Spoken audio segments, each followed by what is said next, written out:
আলোচনায় দেশজুড়ে সাবেক আইজিপি বেনজির আহমেদের অঢেল সম্পদ। এর মধ্যেই সাতক্ষীরায় এবার তার শ্যালকের বিরুদ্ধে ইটভাটা দখলের অভিযোগ উঠল। অভিযোগকারী আশরাফুজ্জামান হাবলুর দাবি, ক্রসফায়ারের ভয় আর নির্যাতন চালিয়ে ইটভাটা দখলে নেয় মির্জা আনোয়ার পারভেজ।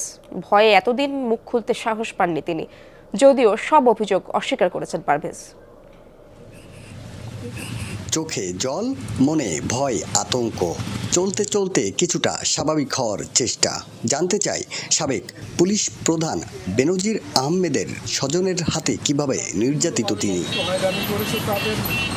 মুখ খুললেন সাতক্ষীরার দক্ষিণ আলিপুর গ্রামের আশরাফুজ্জামান হাবলু। পাশের গ্রাম বুলারাটিতে বেনজিরের শ্বশুর বাড়ি। হাবলুর অভিযোগ, ক্রসফায়ারের ভয় দেখিয়ে তার ইটভাটা দখল করেন বেনজিরের শ্যালক মির্জা আনোয়ার পারভেজ। এটা 2018 সালের ঘটনা। সাবেক আইজিপি বেনজির সাহেবের বড় শ্যালক